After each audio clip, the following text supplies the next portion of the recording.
नमस्कार, नमस्कार, नमस्कार और आपका स्वागत है। और नमस्कार। हम प्रोफेसर जगदीश चतुर्वेदी हमारे साथ हैं और हम दरअसल बहुत खुशी जो है ये बात कहना चाह रहे हैं कि ये हमारा चौथा एपिसोड है। हमने जब सोचा था तो हमको नहीं पता था कि हम सीरीज़ में कितने एपिसोड करेंगे, पहला करेंगे, दूसरा करेंगे, क्योंकि आम तौर पे रेनेसां जैसे विषय पे बात करने वाले चीज़ों का हश्र जो है हमारे समय में यही होता आया है। लेकिन हम ना केवल चौथे एपिसोड में पहुंच गए हैं, अभी तक जो हमको आपकी प्रतिक्रियाएं मिली हैं, जिस तरह का व्यूअरशिप रेट रहा है इसका, ये बहुत अच्छा रहा है, बहुत उत्साह बढ़ाने वाला रहा है। और हमको ये सोच कर, समझ कर, जान कर जो है वो बहुत खुशी होती है कि दरअसल इस बारे में, रेनेसां के बारे में जानना चाहते हैं। और बहुत अच्छी प्रतिक्रियाएं हमारे युवा साथियों के साथ आई हैं। तो चौथा एपिसोड है हमारा, और इस चौथे एपिसोड में हम राजा राम मोहन राय यानी कि राम मोहन राय के बारे में ही बात करेंगे। पुनर्जागरण के बारे में हम बात क्यों कर रहे हैं, एक बार फिर से बताना चाहूँगा, जो लोग शायद पहली बार देख रहे हों, कि नवजागरण काल 18वीं शताब्दी भारत में, जब दरअसल एक तरह से धर्म और समाज में व्याप्त कुरीतियों के खिलाफ समाज को बेहतर करने पे काम शुरू हुआ। बहुत सारी ऐसी चीज़ों पे बात शुरू हुई, उनके खिलाफ अभियान शुरू हुआ, आंदोलन शुरू हुए जो पहले नहीं होते थे। उसमें से जिसको शुरुआत के तौर पे हम मानते हैं वो राम मोहन राय का जो सती प्रथा को ख़त्म कराने का आंदोलन था, और उसके परिणाम स्वरूप कानून बना और सती प्रथा खत्म हुई। तो हम उस पर बात कर रहे हैं। ये चौथा एपिसोड है हमारा राम मोहन राय के बारे में, और आपके सवालों का हमें इंतज़ार रहता है। आज हम शो के अंत में कुछ एपिसोड के अंत में सवाल भी लेंगे लाइव। तो हमारे साथ हैं प्रोफेसर जगदीश चतुर्वेदी, कोलकाता विश्वविद्यालय में HOD रहे हैं हिंदी के, लगातार लिखते हैं इस मामले पे, रेनेसां के बारे में लिखते हैं, तमाम समाज के मुद्दों के बारे में लिखते हैं। और राम मोहन राय के इस एपिसोड में, जो कि आखिरी एपिसोड है सीरीज, इस चैप्टर का एक तरह से समझ लीजिए आप, ये मान लीजिए कि ये एक क्लासरूम है जो दुनिया में सबके लिए खुला है। जैसा कि हम मानते हैं कि ज्ञान जो है वो सबके लिए मुक्त होना चाहिए, सबके लिए मुफ्त होना चाहिए। तो ये क्लासरूम है जो सबके लिए खुला है। रेनेसा पर हम बात कर रहे हैं, और ज़्यादा देर ना करते हुए मैं प्रोफेसर जगदीश्वर चतुर्वेदी का स्वागत करते हुए और उनको सौंप दे रहा हूँ कमान कि वो जो है बात करना शुरू करें रेनेसा के बारे में। प्रोफेसर, आपका स्वागत है। आप कुछ कहना चाहते हैं? चौथा एपिसोड हम कर रहे हैं आज। मैं आप लोगों का शुक्रिया अदा करना चाहता हूं कि आप लोगों के उत्साह की वजह से ये संभव हो पाया।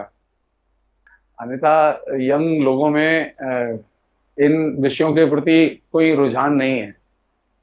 तो जी आप लोगों ने जो दिलचस्पी ली इसमें, जिसकी वजह से ये संभव हो पाया, और मुझे भी नए सिरे से कुछ चीजें पढ़ने का मौका मिला। तो जी, तो हम आज की बातचीत शुरू करते हैं फिर। आपको आवाज आवाज ठीक आ रही है आपके जी पास बिल्कुल में? बिल्कुल, आपकी आवाज़ आ रही है। ओके ओके जी ओके ओके।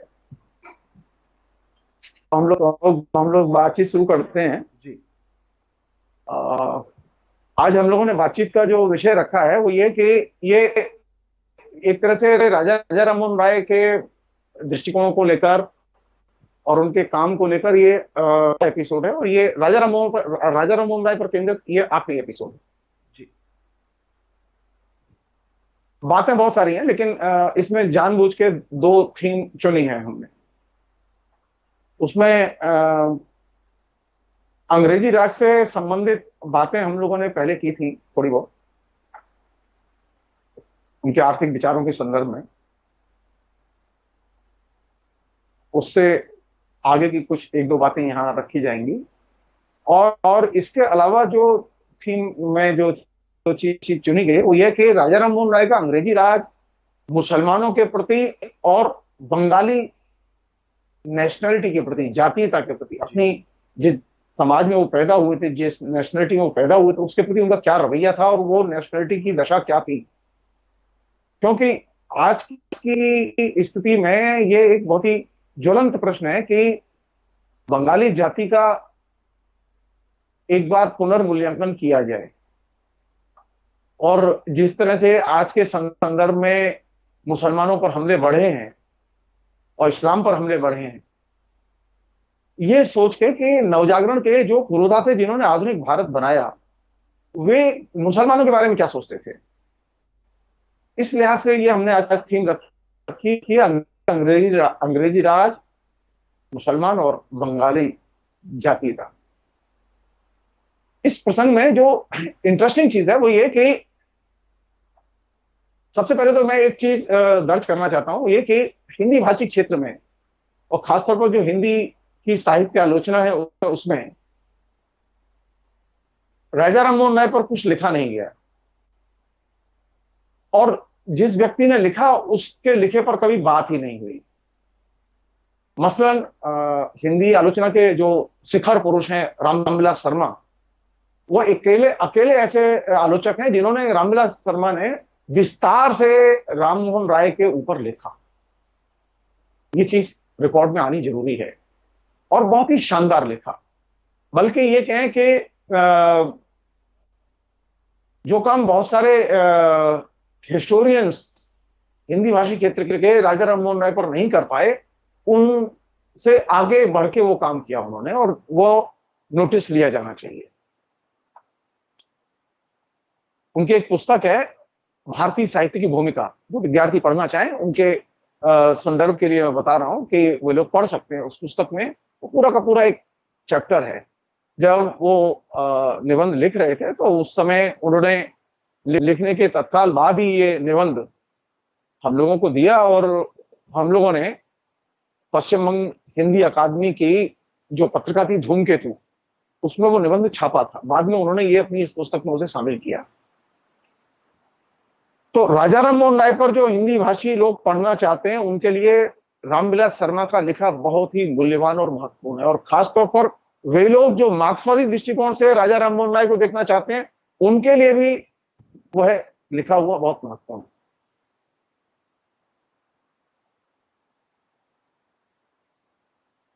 कुछ चीजें हैं जो कि इस पूरे के पूरे विमर्श में सामने आई हैं, मूल्यांकन में सामने आई हैं, उन पर गौर करना बेहद जरूरी है, और जो छूट रही हैं। मसलन जब राजा राममोहन राय की बात होती है तो राममोहन राय पर बात करते समय हम ये भूल ही जाते हैं कि राजा राममोहन राय ने जो काम किया उसके केंद्र में व्यक्तिवाद है। हमने ये ध्यान ही नहीं दिया कि व्यक्तिवाद के विकास, आधुनिक युग में व्यक्तिवाद के विकास में राजा राममोहन राय एक तरह से मील का पत्थर हैं। बिना व्यक्तिवाद के विकास के नवजागरण संभव नहीं है।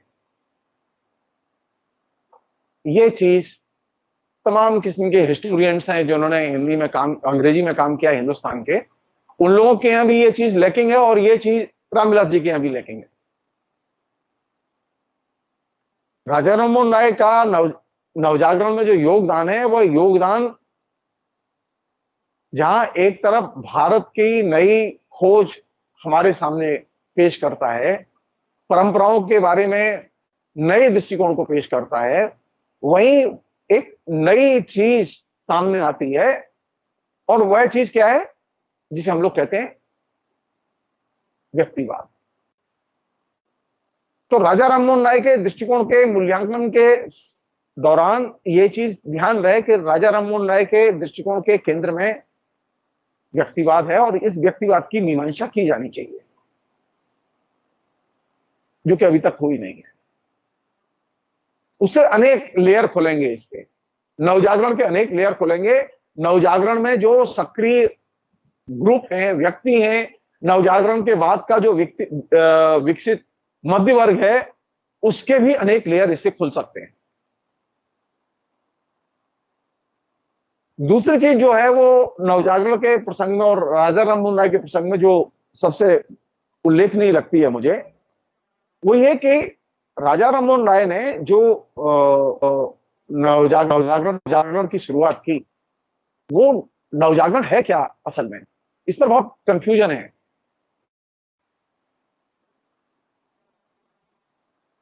नवजागरण का मजदूर और किसान ध्यान रखें। नवजागरण का जो है संबंध है उदीयमान बुर्जुआजी के मूल्यों और दृष्टिकोण से। राजा राममोहन राय ने जिस नवजागरण की नींव रखी, जिसकी वजह से वो आधुनिक भारत के निर्माता माने जाते हैं, सारी दुनिया में जो नवजागरण आया, जिसे हम लोग रेनेसां कहते हैं, उस रेनेसां की धुरी है कैपिटलिस्ट क्लास और बुर्जुआ आउटलुक। ये मिस नहीं करना चाहिए। इसलिए नवजागरण को क्रांतिकारी आंदोलन की परंपराओं से जोड़ना थोड़ा सा असुविधाजनक है। क्रांतिकारी विचारों के साथ में अनेक क्षेत्रों में साम्य तो हो सकता है। जैसे कि हम लोग जानते हैं कि ब्रिटिश पीरियड में और खासतौर पर 19वीं शताब्दी के भारत और प्राचीन कालीन भारत को लेकर एक जमाने में कार्ल मार्क्स और फ्रेडरिक एंगल्स ने अनेक निबंध लिखे, और ये सारे निबंध तब आए हैं जब राजा राममोहन राय गुजर चुके थे। और दिलचस्प है ये कि अनेक मामले में राजा राममोहन राय के यहां जो चीज है उससे मिलती जुलती धारणाएं कार्ल मार्क्स के यहां भी मिलती हैं, जबकि कार्ल मार्क्स ने राजा राममोहन राय का लिखा हुआ पढ़ा ही नहीं था। तो ये भी एक इंटरेस्टिंग चीज हो सकती है कि हिंदुस्तान के नवजागरण को देखने का तरीका क्या हो, और खासतौर पर अंग्रेजों के 19वीं शताब्दी के दौर को देखने का तरीका क्या हो, नजरिया क्या हो। राजा राममोहन राय के लिए मुश्किल ये थी कि वे ईस्ट इंडिया कंपनी और अंग्रेजी राज को तो पसंद करते थे और उसको एक तरह से समाज के उद्धारक के तौर पर देखते थे, लेकिन जो सामाजिक वास्तविकताएं थी, जो सामाजिक यथार्थ था, वह उन्हें दूसरी तरफ खींचता था। और वो कैसे खींचता था, ये लगातार जो चीजें घटी हैं उससे ये चीज पुष्ट होती है।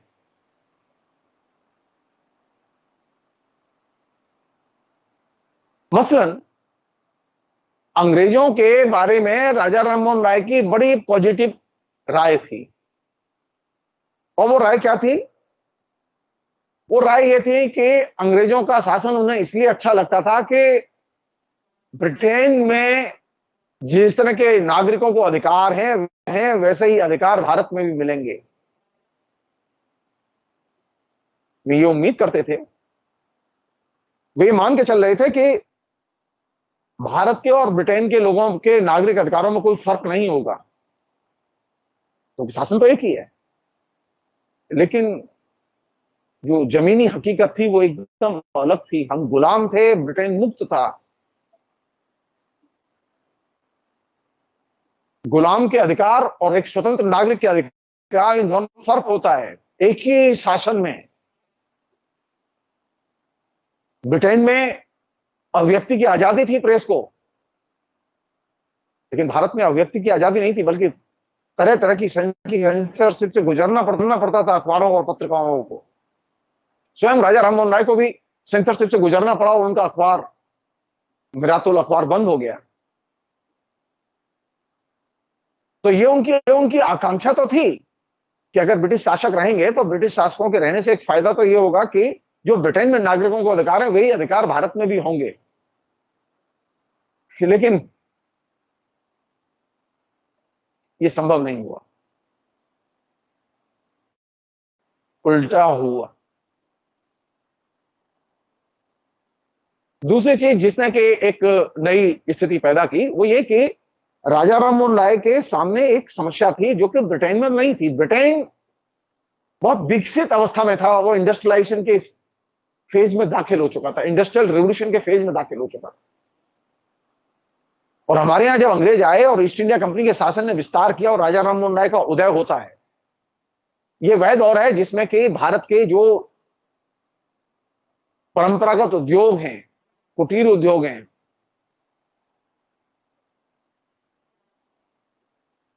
वे उद्योग धंधे तेजी से नष्ट होने शुरू हुए। हमारे यहां परंपरागत उद्योग धंधे बहुत पावरफुल थे, लेकिन अंग्रेजों के आने के बाद में हमारे यहां इंडस्ट्रियल रिवोल्यूशन नहीं हुआ, बल्कि हमारे यहां डी इंडस्ट्रियलाइजेशन बड़े पैमाने पर हुआ। और इसकी वजह से पुराने कारीगर बेकार हो गए, बड़े पैमाने पर पुराना जो किस्म का जो बाजार था वो नष्ट हो गया। तो हमारे यहां जो नवजागरण आया, उस नवजागरण का एक संदर्भ यह भी है कि वहां डी इंडस्ट्रियलाइजेशन है, इंडस्ट्रियलाइजेशन नहीं है।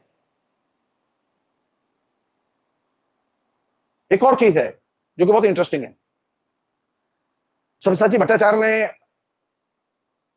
हिंदुस्तान के आर्थिक इतिहास को लिखते समय इस बात को रेखांकित किया है कि भारत में जब वो ईस्ट इंडिया कंपनी ने अपने शासन का विस्तार किया और नवजागरण शुरू हुआ, तो यहां कलकत्ते में उद्योग धंधे लगे, नई इंडस्ट्रीज लगी। तो नई इंडस्ट्रीज तो लगी हमारे यहां, लेकिन शहर की पुरानी संरचनाएं, कुमार टोला, धोबी टोला, ये तमाम किस्म के जो जाति के नाम पर बसे हुए मोहल्ले थे, शहर की, कलकत्ता शहर की जो पुरानी जो नागरिक संरचना थी शहर की, वो संरचना ज्यों की त्यों इंटैक्ट बनी रही। इसके विपरीत ब्रिटेन में और फ्रांस में जो नवजागरण हुआ, पेरिस में और लंदन में जो नवजागरण हुआ, उस नवजागरण ने पुरानी शहरी संरचना के रूपों को एकदम नष्ट कर दिया। वहां एकदम सीधे नई इंडस्ट्रियल सोसाइटीज बनी, शहर बसे, नए किस्म की बसावट आई, नए किस्म के मोहल्ले आए। लेकिन कलकत्ते में तो ऐसा नहीं हुआ। तो अंग्रेज आए तो सही, अंग्रेजों ने उद्योग धंधे भी खोले नए, और वे पुराने उद्योग धंधों को नष्ट करके खोले। अब इसके दोनों दो एस्पेक्ट हैं और बहुत ही इंटरेस्टिंग एस्पेक्ट है जो कि नवजागरण के मूल्यांकन से जुड़े हुए हैं। पहला यह कि भारत में जो नवजागरण आया वो डी इंडस्ट्रियलाइजेशन के संदर्भ में आया, पहली चीज। दूसरी चीज यह कि यहां से जो कच्चे माल की धुलाई शुरू हुई, जिसने कि बड़े पैमाने पर मैनचेस्टर में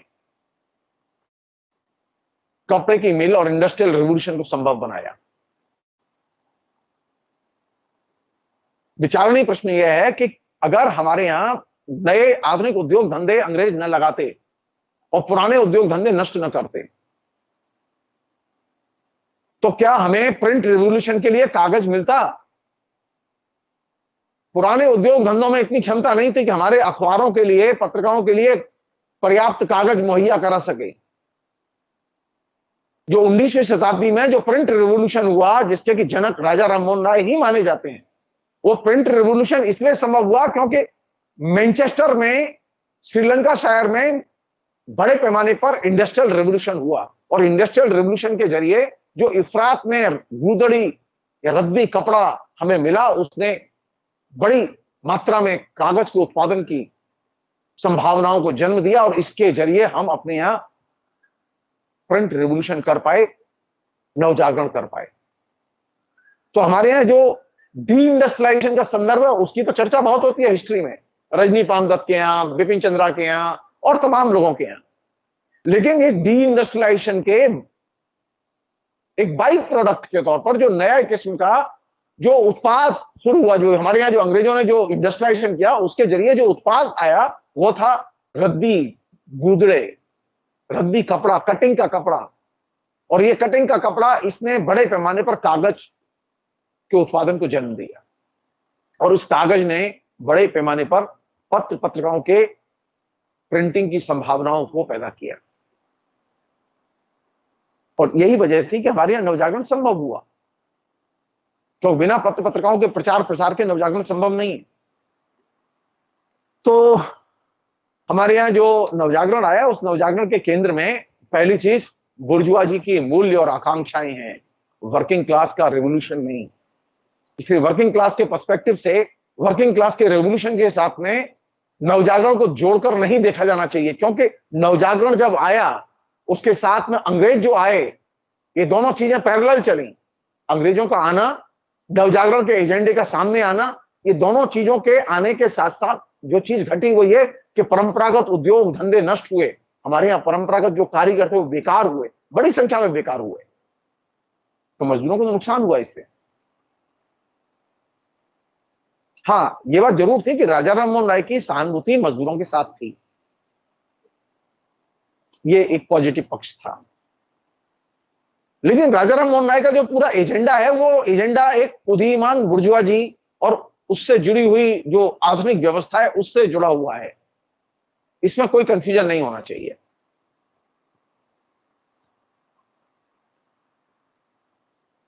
एक अन्य चीज वो ये कि राजा राममोहन राय का अंग्रेजों के प्रति जो रवैया है वो द्विधाग्रस्त है।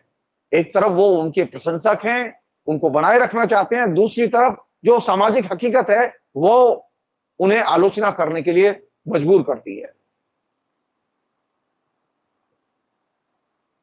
वास्तविकता यह है कि अंग्रेज भारत में खासतौर पर नए दृष्टिकोण के प्रतिनिधि के तौर पर काम नहीं कर रहे थे। नए सामाजिक मूल्यों और नए सामाजिक संबंधों के निर्माण के लिए काम नहीं कर रहे थे, बल्कि वे यहां पर परंपरागत लोगों और रूढ़िवादी लोगों के लिए को बनाए रखकर काम कर रहे थे, और उनको चाहते थे कि परंपरागत रूढ़िवादी मूल्य बचे रहें और बने रहें। इसलिए ये मुश्किल थी कि परंपरागत सामाजिक शक्तियों को बचाए रखकर, परंपरागत मूल्यों को बचाए रखकर स्वतंत्रता का विकास हो। स्वतंत्रता के विकास के लिए जरूरी था कि परंपरागत मूल्यों, रूढ़ियों, संस्कारों और सामाजिक संबंधों को चुनौती दी जाए, और ये चुनौती जब तक नहीं दी जाएगी आप स्वतंत्रता का विकास नहीं कर सकते। और राजा राममोहन राय इस चीज को पहचानते थे, और यही वजह थी कि राजा राममोहन राय के दृष्टिकोण में और अंग्रेजों के दृष्टिकोण में बुनियादी अंतर था। अंग्रेज भारत जैसा था उसे वैसा ही बनाए रखना चाहते थे, लेकिन राजा राममोहन राय इस बनाए जो पहले से चले आए भारत के स्वरूप को एकदम छिन्न भिन्न करके एक नया भारत बनाना चाहते थे। और उस नए भारत में रूढ़िवादियों के लिए, सामाजिक कट्टरपंथियों के लिए कोई जगह नहीं थी, कोई जगह नहीं थी। तो अब ये द्विधाग्रस्त जो मनोदशा है राजा राममोहन राय की, कि वे चाहते हैं आधुनिक भारत, वे चाहते हैं रूढ़िवादियों से मुक्त भारत, और अंग्रेज चाहते हैं रूढ़िपंथियों वाला भारत। अंग्रेज अपने देश में रूढ़िपंथियों के साथ नहीं थे, अपने देश में वे परिवर्तन के वाहक बनकर आए, और लेकिन भारत में वे रूढ़िवादियों के साथ थे। और ये एक बड़ा फर्क था जिसने कि आइडियोलॉजिकल स्ट्रगल को तेज किया राजा राम मोहन राय के जमाने में। और उसका एक रुख ये निकला कि अंग्रेजों का किसानों के प्रति रवैया भेदभावपूर्ण था, बुद्धिजीवियों के प्रति रवैया भेदभावपूर्ण था। अंग्रेजों का यहां तक कि शोषण के मामले में भी रवैया एकदम भिन्न था।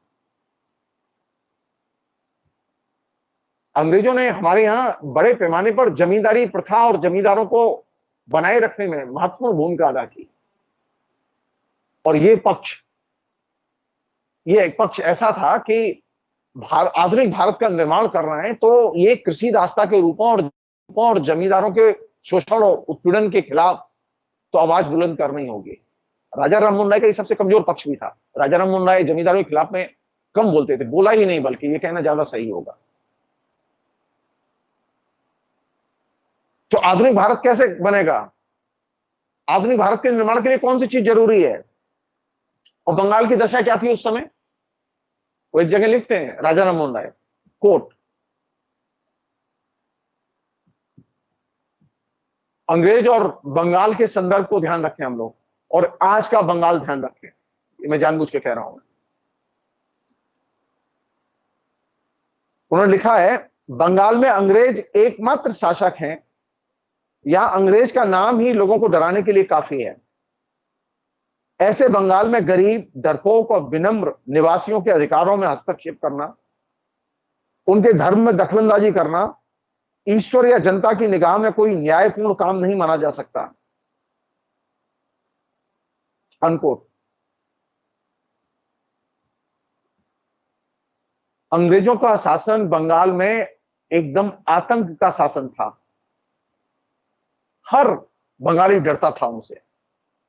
और ये जो सरकार से डरने की जो मनोदशा है, सरकार जिसकी भी आती है, पहला काम होता है कि जो बंगाली भद्र लोग है वो डरना शुरू कर देता है। उसमें ये मनोदशा उसकी है, वो पहले से है।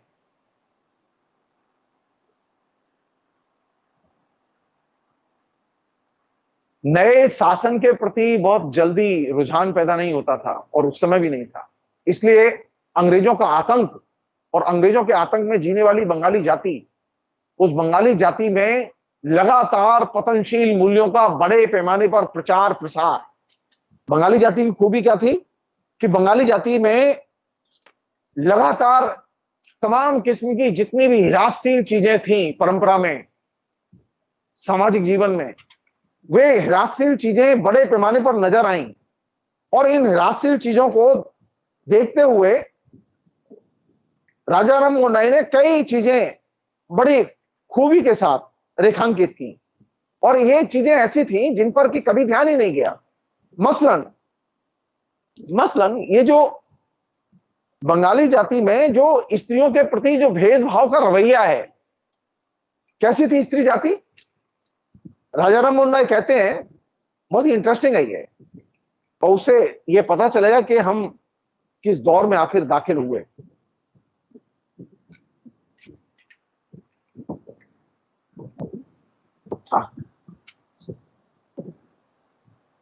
वो कहते हैं, कोट,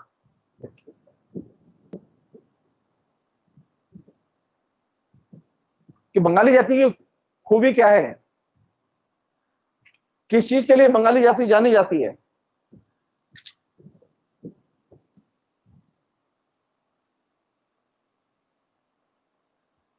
उनका एक बहुत लंबा पैसेज है, उसे पढ़ूंगा नहीं मैं, लेकिन उसकी जो 2-3 बातें हैं उन्हें मैं शेयर करना पसंद करूंगा मैं। वो पैसेज क्या है, और वो पैसेज वर्तमान दौर से भी संबंधित है।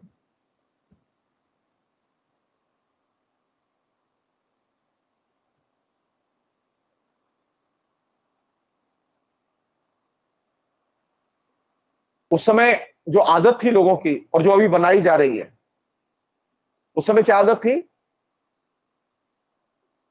जो सामान्य बंगाली था उसकी मनोदशा कैसी थी, किन चीजों में जीता था वो? राजा राम मोहन राय कहते हैं, कोट,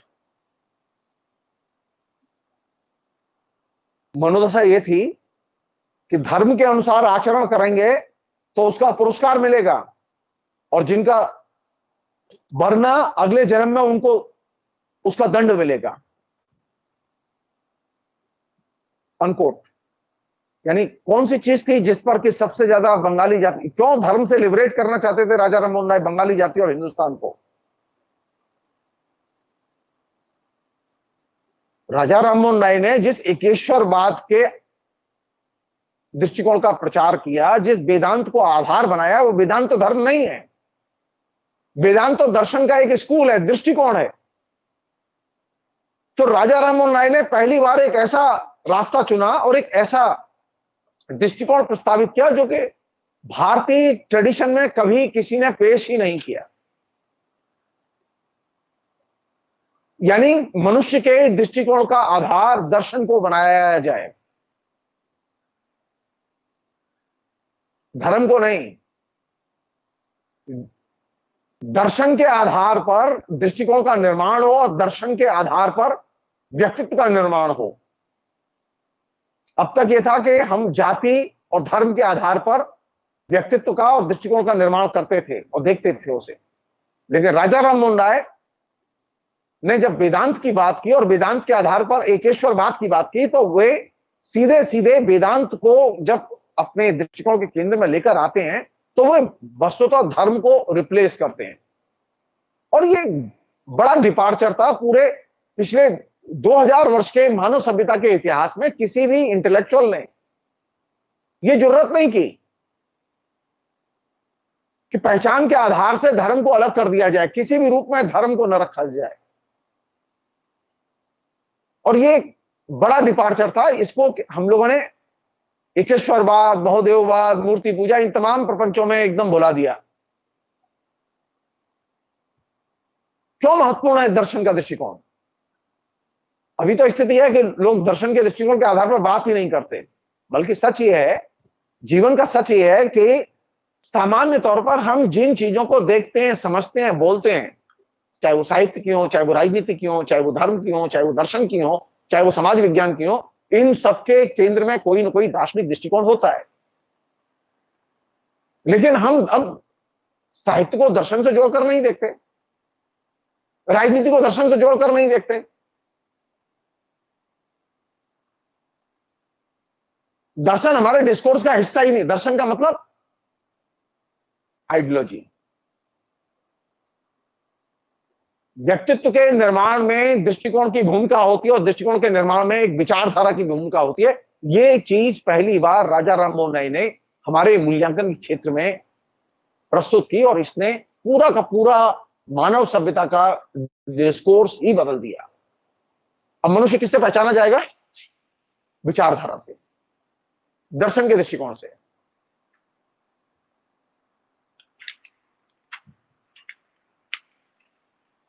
एक अन्य चीज जिसको के राजा राममोहन राय ने विकसित किया वो ये कि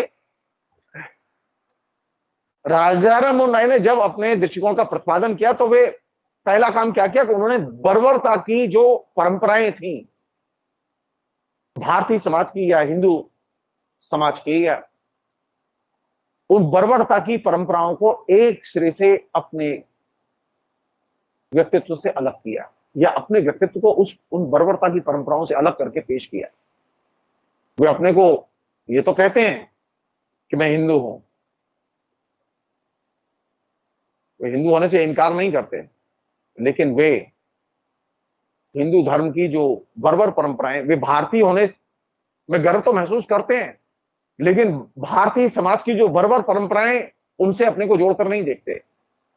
तो वे भारतीय परंपराओं के अंदर जो निहित जो बर्बरता है, उस बर्बरता को वे सामने लाते हैं और उन पर अटैक करते हैं, उनकी आलोचना करते हैं, और इसके आधार पर वे ऑल्टरनेटिव पेश करते हैं। ऑल्टरनेटिव क्या है? वे मनुष्य मात्र से प्रेम और क्लासिकल रचनाओं को उद्धरण।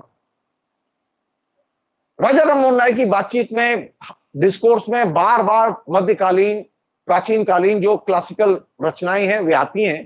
तो प्रेम और क्लासिकल दृष्टिकोण, ये दो चीजें एक साथ भ्रमण करती रहती हैं।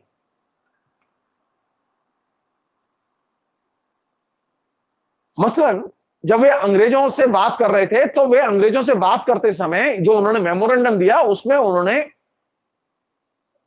मुसलमानों के शासन की बड़ी आलोचना की, तुलनात्मक तौर पर कहा कि आप बहुत अच्छे हैं।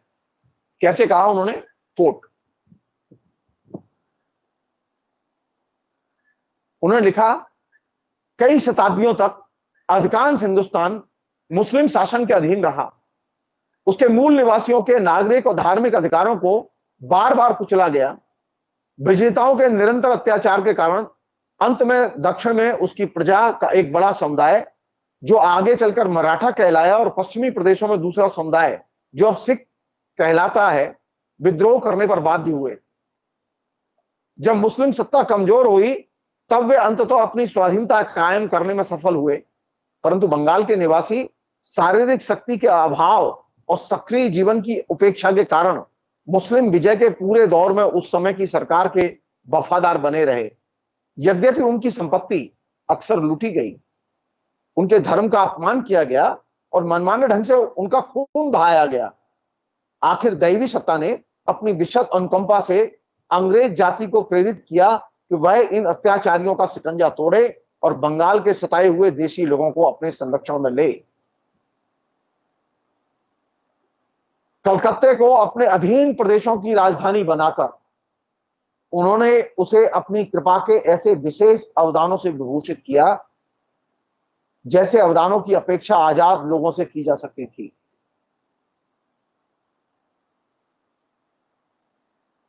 उन्होंने अंग्रेजी अदालत कायम की, उसके अधिकार क्षेत्र में आने वाले सभी लोगों को वही नागरिक अधिकार दिए जो हर ब्रिटेन वासी को अपने देश में प्राप्त थे। इस तरह भारत के देसी लोगों के हाथों में उन्होंने ऐसे विशेष अधिकार सौंप दिए जैसे अधिकार पाने की बात उनके पुरखों ने हिंदू राजाओं के शासन में भी न सोची थी, अनकोट। यानी अंग्रेजों को वे मुगल सल्तनत की तुलना में बढ़त देते हैं यह।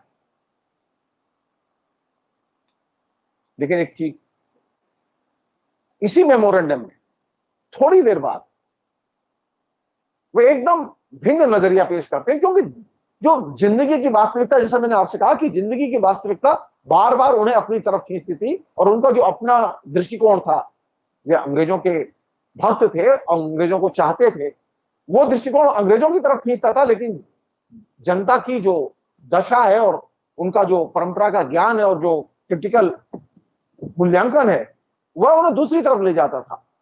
और इसका नजरिया देखने के लिए उसी मेमोरेंडम में जो उन्होंने अंग्रेजों को दिया, उसी में वे एक बहुत महत्वपूर्ण बात कहते हैं।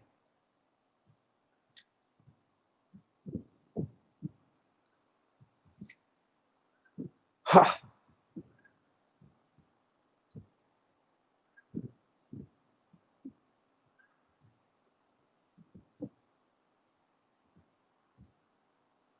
वो कहते हैं,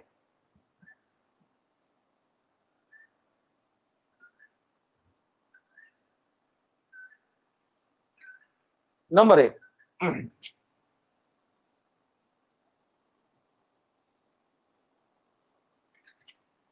अंग्रेजों के आने से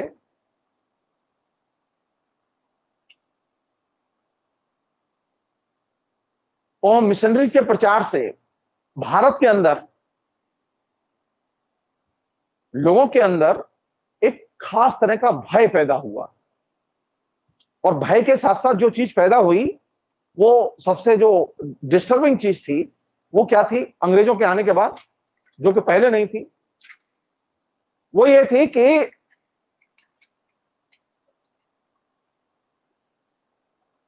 अंग्रेजों के जमाने में समानता जैसी चीज नहीं थी, जबकि मुगलों के शासन में भारतीय नागरिकों के बीच में समानता का दृष्टिकोण था। अंग्रेज नई सभ्यता लेकर आए, लेकिन समानता को उन्होंने पेश नहीं किया, अपने आचरण का हिस्सा नहीं बनाया। उन्होंने लिखा है, राजा राम मोहन राय ने लिखा है, कोट,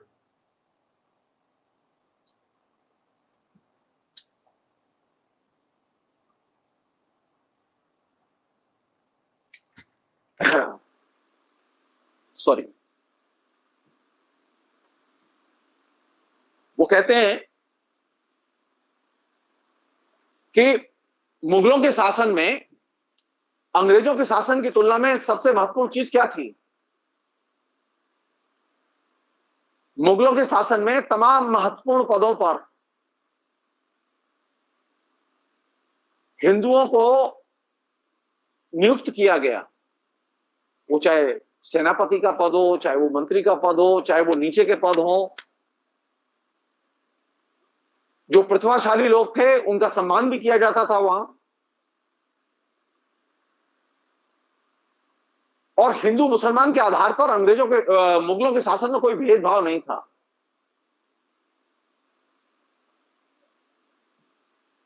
लेकिन अंग्रेजों के शासन में यह भेदभाव एक कॉमन चीज बन गई। अंग्रेज सिर्फ उसी को पसंद करते थे और उसी को प्रमोट करते थे जो अंग्रेजों के साथ थे।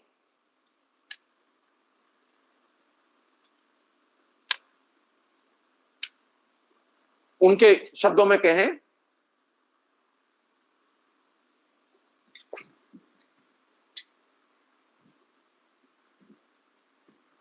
बादशाह सलामत की वफादार प्रजा का यह अधिकार अत्यंत मूल्यवान था। यानी ये जो अंग्रेजों के जमाने में और मुगलों के जमाने में तुलना करते हुए वो कहते हैं कि मुगलों के जमाने में यह समानता का जो अधिकार था और दृष्टिकोण था वो बहुत मूल्यवान था। वो कहते हैं, कोर्ट,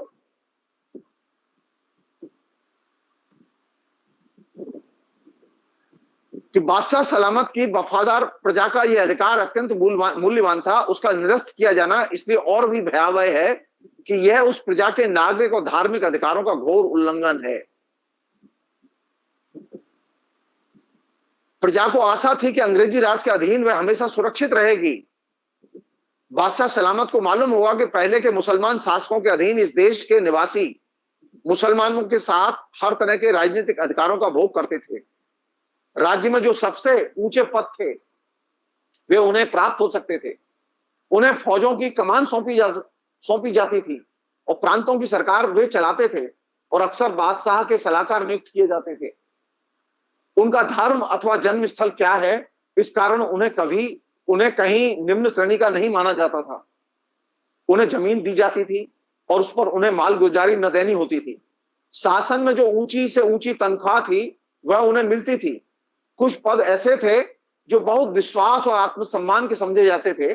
उन पदों पर जो नियुक्त होते थे उन्हें बहुत बड़ी बड़ी जागीरें बिना किसी मालगुजारी के दी जाती थी। जो देसी लोग विद्वान थे, प्रतिभाशाली थे, उन्हें बहुत तरह के पुरस्कार दिए जाते थे और सम्मानित पदों पर प्रतिष्ठित किया जाता था।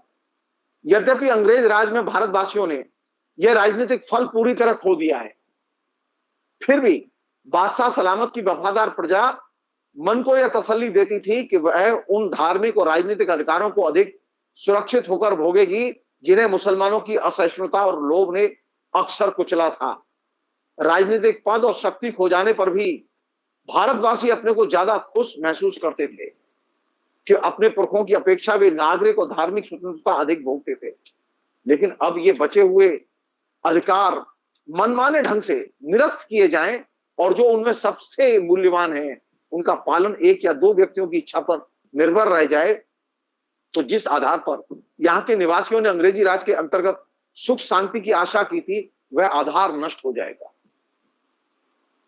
अंग्रेजों के आने के बाद जो चीज नष्ट हुई वो कौन सी थी?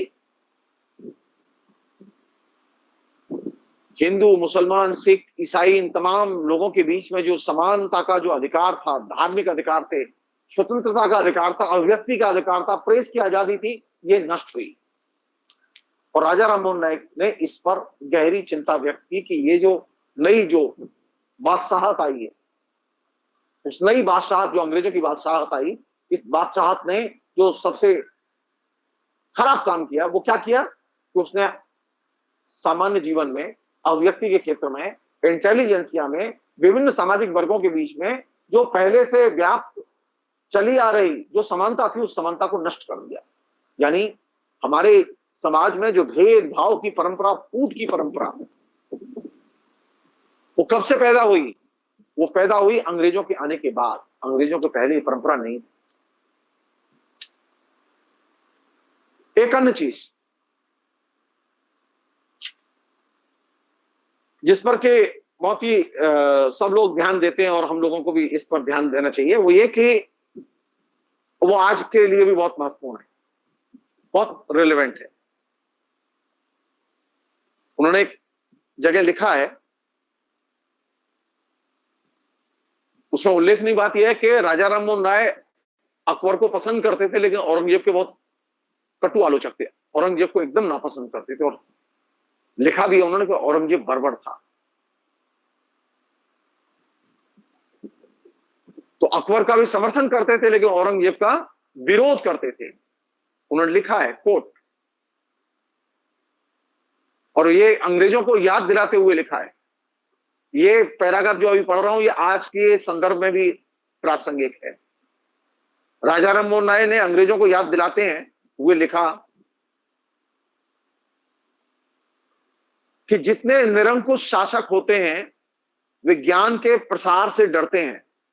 वे समझते हैं कि जनता को जब अपनी वास्तविक स्थिति का पता चलेगा तो वह विद्रोह कर देगी। यह बात सभी लोग जानते हैं कि तानाशाह सरकारें स्वभावतः चाहती हैं कि बात करने की आजादी को दबा दिया जाए, क्योंकि इस आजादी से उनके कारनामे लोगों की निगाह के सामने आते हैं और लोग उनकी निंदा करते हैं। और इस तरह के कारनामे तो अत्याचार और उत्पीड़न के साथ बराबर रहते ही हैं। जिस दलील का वे हमेशा सहारा लेते हैं वह यह है कि ज्ञान का प्रसार खतरनाक है और इससे जो कानूनी सत्ता बनी हुई है उसके लिए संकट पैदा हो जाएगा।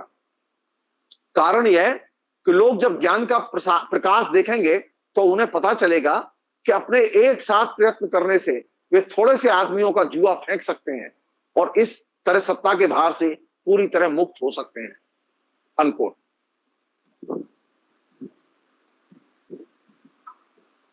अंग्रेज किस चीज से डरते थे? ज्ञान के प्रसार से डरते थे। वे जानते थे कि ज्ञान का प्रसार जितना होगा उससे जनता ताकतवर बनती है और अशिक्षित जनता के पास में जो ज्ञान पहुंचेगा, अशिक्षित जनता अंग्रेजों के खिलाफ उठ खड़ी होगी। और यह वह चीज थी जिसने की महत्वपूर्ण भूमिका अदा की कि जनता के बीच में कौन सी चीज प्रोपेगेट की जाए, प्रचारित की जाए। तो राजा राममोहन राय का जो इंफेसिस था वो इस बात पर था कि अधिक से अधिक जनता के बीच में ज्ञान और विचारोत्तेजना से जुड़ी हुई चीजें प्रचारित की जाएं, जो लोगों को प्रवोक करें, लोगों को बोलने के लिए मजबूर करें, तरह तरह के सवाल खड़े किए जाएं और वे क्रिटिकली चीजों को देखना सीखें। राजा राममोहन राय के दृष्टिकोण की एक अन्य विशेषता, और ये आखिरी पॉइंट है इस पूरे प्रसंग में, वो ये कि राजा राममोहन राय ने अपने तरीके से बंगाली जाति के बारे में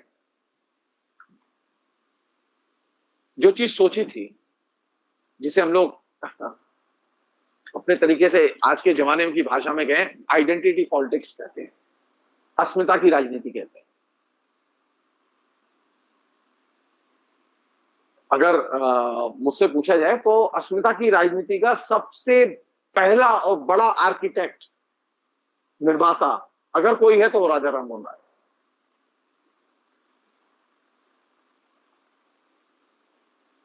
आइडेंटिटी के जितने एरिया हो सकते हैं जिन पर भी कालांतर में हाल के वर्षों में 40-35 वर्षों में सबसे ज्यादा डिबेट आइडेंटिटी के इश्यूज पर होती रही है, राजा राममोहन राय पहले व्यक्ति हैं जो आइडेंटिटी के प्रश्नों को बड़े पर्सपेक्टिव में उठाते हैं।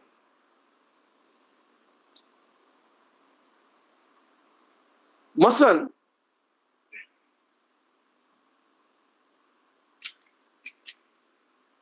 बंगाली जाति के लिए सबसे महत्वपूर्ण चीज कौन सी है? किसी भी जाति की आइडेंटिटी के लिए, किसी भी जाति की पहचान के लिए, किसी भी जाति की तरक्की के लिए सबसे महत्वपूर्ण चीज है उसकी अपनी भाषा का ज्ञान और बेहतर ज्ञान। वह जाति तेजी से उन्नति करती है जो अपनी भाषा जानती है, अपनी भाषा में पढ़ती है, लिखती है, उसका आचरण करती है, उसे व्यवहार में लाती है। तो राजा राममोहन राय ने जो बड़ा काम किया वो ये किया कि अगर भारत को आधुनिक भारत बनना है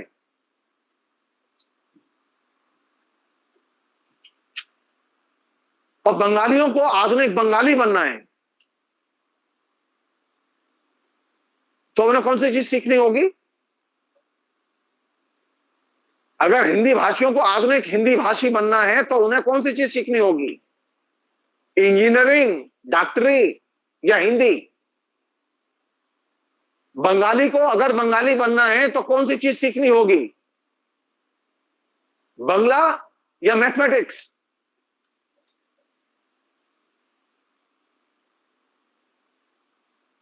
भाषा का ज्ञान, भाषा की पहचान, भाषा का उपयोग दैनंदिन आचरण में, अभिव्यक्ति में अपनी भाषा का प्रयोग, ये सबसे महत्वपूर्ण एलिमेंट था जिसको कि सबसे पहले राजा राममोहन राय ने अंडरलाइन किया, उन्होंने लिखा। बहुत महत्वपूर्ण है ये।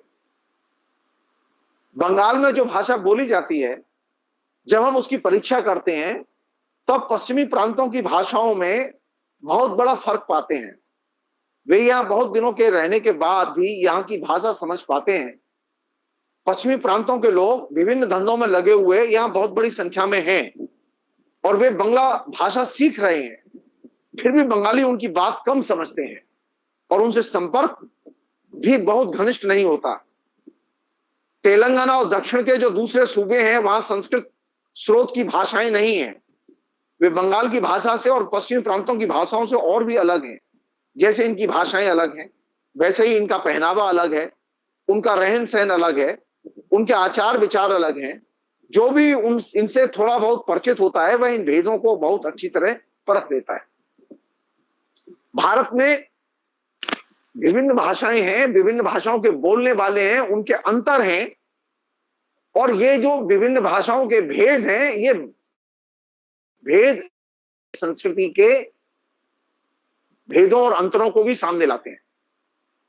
और इस आधार पर बंगला जाति को अगर समझने के लिए, अगर बंगाल में दूसरे प्रांतों से लोग आकर रहते हैं और वे जानना चाहते हैं तो कौन सी चीज जरूरी है? राजा राममोहन राय कहते हैं कि उनका बंगला सीखना जरूरी है और वे बंगला सीखते भी हैं। और इसके चलते जो विकास का जो एक नया पैराडाइम सामने विकसित हुआ, उसमें यह था कि बंगाल प्रांत की अपनी एक विशेष भाषा होगी और वह होगी बंगला भाषा, अंग्रेजी नहीं।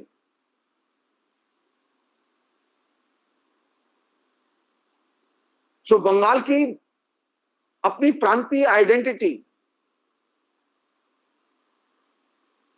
बंगाल के अपने खास तरह के खान पान, रहन सहन, रीति रिवाज, इनके साथ में कौन सी चीज जुड़ी हुई है? उनकी भाषा जुड़ी हुई है।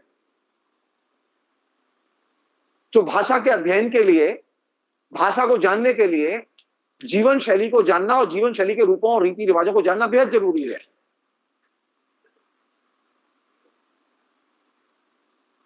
और ये एक नया एरिया था जहां से कि नई बहस शुरू होती है। वो ये कि आइडेंटिटी का आधार लैंग्वेज को बनाया जाए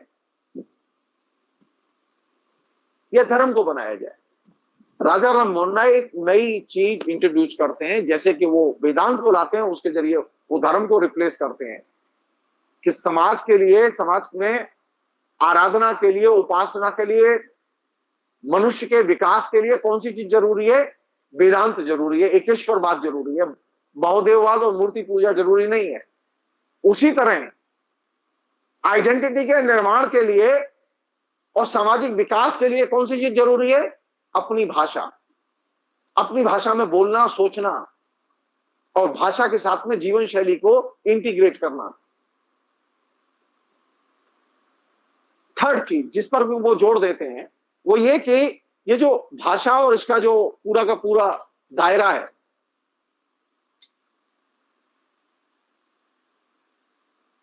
हमारे यहाँ दो तरह के लोग हैं पुराने समाज में, एक तो जमींदार लोग हैं और एक गैर जमींदार वर्ग है। तो राजा राम मोहन राय के समय में पुराने किस्म का कारीगर नष्ट हुआ तो एक नए किस्म का वर्ग पैदा हुआ, दो वर्ग पैदा हुए, पूंजीपति वर्ग पैदा हुआ और मजदूर वर्ग पैदा हुआ। और दोनों ही वर्ग बहुत महत्वपूर्ण थे। उस जमाने में जो लोग राजा राम मोहन राय के साथ जुड़े थे वे बहुत पावरफुल लोग थे, बहुत महत्वपूर्ण लोग थे, इंडस्ट्रियलिस्ट थे। द्वारकानाथ टैगोर उसमें से एक है। सवाल यह है कि जब आधुनिक बंगला जाति का निर्माण हुआ तो बंगला जाति के पास में पूंजीपति वर्ग था। बंगला जाति इतनी गौरवपूर्ण स्थिति में थी कि उस जमाने के ईस्ट इंडिया कंपनी के बोर्ड ऑफ डायरेक्टर्स में बंगाली लोग मेंबर हुआ करते थे। यानी 19वीं शताब्दी की बिगिनिंग में और 18वीं शताब्दी के अंत में बंगाल में कैपिटलिस्ट क्लास पैदा हो चुका था। बंगाली जाति में कैपिटलिस्ट क्लास पैदा हो चुका था। चिंता की चीज यह है कि पिछले 200 साल का डेवलपमेंट बंगाली जाति का यह है कि बंगाली जाति में आज पूंजीपति वर्ग नहीं है, कैपिटलिस्ट क्लास नहीं।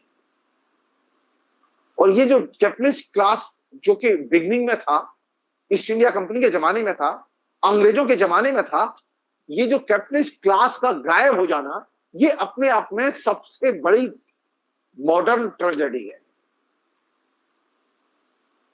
बंगाली जाति से पूंजीपति वर्ग कैसे गायब हो गया, ये मैं तो अभी तक समझ नहीं पाया हूं। ये इतिहासकारों के लिए, समाज विज्ञानियों के लिए ये चुनौती है कि वे इसकी खोज करें।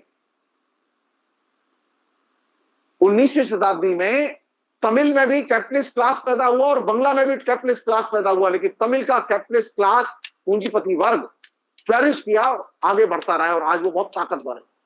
लेकिन बंगाल में एकदम उल्टा हुआ। बंगाल में जो पूंजीपति वर्ग था उसका अंत हो गया और सिर्फ बंगाली मध्य वर्ग रह गया, जिसमें शिक्षित लोग हैं, पढ़े लिखे लोग हैं, इंटेलिजेंट लोग हैं, बुद्धिजीवी हैं, संगीतकार हैं, तमाम किस्म के जो कल्चरल फील्ड के परफॉर्मेंस से जुड़े हुए लोग हैं। एक से एक बड़ी हस्ती है, एक से एक बड़े जीनियस पैदा हुए हैं। लेकिन कैपिटलिस्ट क्लास जो कि आधुनिक काल का सबसे महत्वपूर्ण क्लास था, वो क्लास गायब हो गया और ये एक साधारण चीज नहीं है।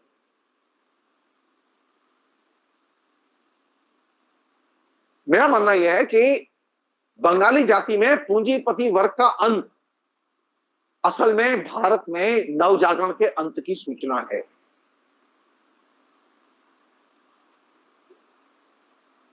बंगला में पूंजीपति वर्ग का अंत कब हुआ, एग्जैक्टली क्या उसकी डेट ऑफ डेथ होगी। यानी आप सोचिए, द्वारकानाथ टैगोर बैंकर, उनके पास में रेल, उनके पास में कारखाने, यानी इतने बड़े, और वे नवजागरण से जुड़े हुए। वे राजा राम मोहन राय के प्रशंसक थे, उनके साथ थे, उन ब्रह्म समाज के निर्माण में उनकी बहुत महत्वपूर्ण भूमिका थी। वही पूंजीपति वर्ग बंगाली जाति से कैसे अचानक तिरोहित हो गया, उसका अंत हो गया, ये अपने आप में एक मिस्ट्री है। इस पर हम लोगों ने बात ही नहीं की।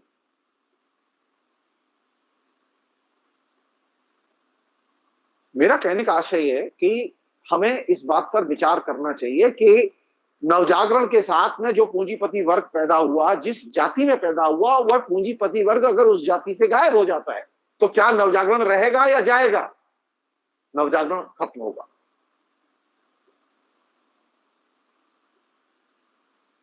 और हिंदी भाषी क्षेत्र में पूंजीपति वर्ग पैदा हुआ लेकिन नवजागरण पैदा नहीं हुआ। चिंता की चीज है कि पूंजीपति तो है, पूंजीपति वर्ग भी है। और एक चीज और आखिरी चीज वो ये कि राजा राम मोहन राय बौद्ध धर्म जानते थे, तिब्बत घूमकर आए थे, अपनी आंखों से वहां बौद्ध धर्म के तमाम किस्म के बड़े प्रतिष्ठान देखकर आए थे। लेकिन सामाजिक परिवर्तन के लिए उन्होंने बौद्ध धर्म स्वीकार नहीं किया, बौद्ध के मार्ग को अपनाया नहीं, बल्कि उन्होंने एक नए मार्ग को अपनाया और उसमें वेदांत को उन्होंने आधार बनाया, यानी दर्शन को आधार बनाया, उन्होंने धर्म को आधार नहीं बनाया। तो जो लोग बौद्ध धर्म के जरिए सामाजिक मुक्ति की बात सोच रहे हैं, वे लोग सोचें इस बात पर।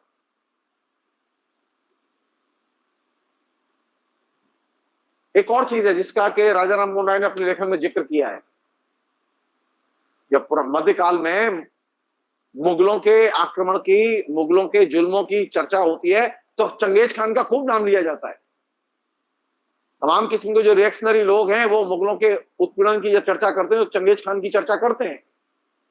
वास्तविकता क्या है, राजा राम मोहन राय ने लिखा है, वास्तविकता यह है कि चंगेज खान मुसलमान नहीं था, वो इस्लाम धर्म का अनुयायी नहीं था, बल्कि वो तो बौद्ध था और बौद्ध धर्म का अनुयायी था। तो चंगेज खान की चर्चा होगी, चंगेज खान के जुल्मों की चर्चा होगी, तो ये किससे जुड़ेगी जाके? राजा राम मोहन राय इस बात को जानते थे कि धर्म की शरण में जाके धर्म के आधार पर सामाजिक मुक्ति का मार्ग नहीं खोजा जा सकता। सामाजिक मुक्ति का मार्ग खोजने के लिए जरूरी है कि आम लोगों में मानवतावाद का, ह्यूमनिज्म का प्रचार किया जाए। मानवतावाद के आधार पर पूरे के पूरे व्यक्तिवाद का प्रचार किया जाए, व्यक्तिवाद का विकास किया जाए। मानवतावाद के आधार पर अगर व्यक्तिवाद का विकास किया जाएगा तो वह तमाम किस्म के विवेकवादी और तर्कवादी संभावनाओं को वो खोलेगा। और यही वह चीज थी जिसने राजा राम मोहन राय को एक महानायक बनाया, और एक ऐसा महानायक बनाया। राजा राम मोहन राय सबसे ज्यादा अपील करते थे पुरुषों को, लेकिन राजा राम मोहन राय का एजेंडा क्या था? राजा राम मोहन राय का एजेंडा था कि जो भारतीय समाज की बर्बरताएं, उनसे अपने को मुक्त करके मानवता के दृष्टिकोण के आधार पर एक नए तर्कशील समाज का निर्माण करो। और ये नए तर्कशील समाज के निर्माण में किनकी भूमिका हो सकती है? उसमें मुसलमानों की भूमिका हो सकती है, उसमें स्त्रियों की भूमिका हो सकती है, उसमें शिक्षा संस्थानों की बहुत महत्वपूर्ण भूमिका हो सकती है, उसमें बुद्धिजीवियों की भूमिका हो सकती है। और किस आधार पर हो सकती है? मनुष्य को कैसे एकजुट किया जाए। सामाजिक विकास का सबसे बड़ा मंत्र क्या है, जो कि अंग्रेजों के दृष्टिकोण के विकल्प के तौर पर उन्होंने पेश किया? अंग्रेजों का दृष्टिकोण था सामाजिक फूट पैदा करो। हमारे समाज में आज भी ऐसी राजनीतिक शक्तियां हैं जो समाज में, संस्कृति में, विचारधारा के क्षेत्र में फूट और सामाजिक विभाजन को तेज करने की बातें करती हैं, तमाम किस्म के भेदों की चर्चा करती हैं। लेकिन राजा राम मोहन राय ने मानवतावाद के आधार पर इस चीज पर जोर दिया कि हमें कोशिश यह करनी चाहिए कि हिंदुस्तान में सामाजिक एकता कैसे मजबूत की जाए। और सामाजिक एकता को मजबूत करने का आधार क्या होगा? जब हम फिलॉसफिकली, दर्शन के आधार पर, दृष्टिकोण के आधार पर हम लोगों को जोड़ें, धर्म के आधार पर नहीं, जाति के आधार पर नहीं। बंगला जाति तरक्की किस आधार पर करेगी? भारत तरक्की किस आधार पर करेगा? जब वह बर्बरता के जो ट्रेडिशन है उससे अपने को मुक्त करेगा और मानवता के नए ट्रेडिशन का निर्माण करेगा। और मानवता के ट्रेडिशन की बेसिक बुनियादी चीज वो ये है कि आप हर चीज के प्रति सवाल खड़े करें। ईश्वर की सत्ता, धर्म की सत्ता, सरकार और सरकार की ताकत, इन सब के प्रति आप सवाल खड़े करें। और किसके लिए खड़े करें? समाज में एकता पैदा करने के लिए और प्रेम पैदा करने के लिए। किस ग्राउंड पर प्रेम और एकता पैदा की जाए? विवेकवाद के आधार पर, रैशनैलिटी के आधार पर, तर्क के आधार पर, आस्था, समर्पण, अधिकारहीनता के आधार पर नहीं, बल्कि अधिकार और विवेक के आधार पर। इसलिए जो नवजागरण का जो दायरा है, वो नवजागरण का दायरा नए किस्म के मानवतावादी परिप्रेक्ष्य की डिमांड करता है। और नए परिप्रेक्ष्य में वह एक नए समाज के सपने को देखता है। और नए समाज का सपना कैसा है? सेक्युलर समाज का सपना, वह धार्मिक समाज का सपना नहीं है।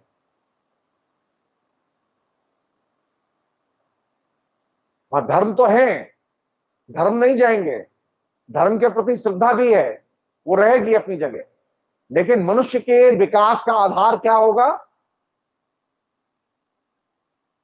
मनुष्य के विकास का आधार धर्म नहीं होगा, मनुष्य के विकास का आधार होगा प्रेम और विवेक और मानवतावाद, ये तीन चीजें। और ये चीजें अपने आप में एक बड़े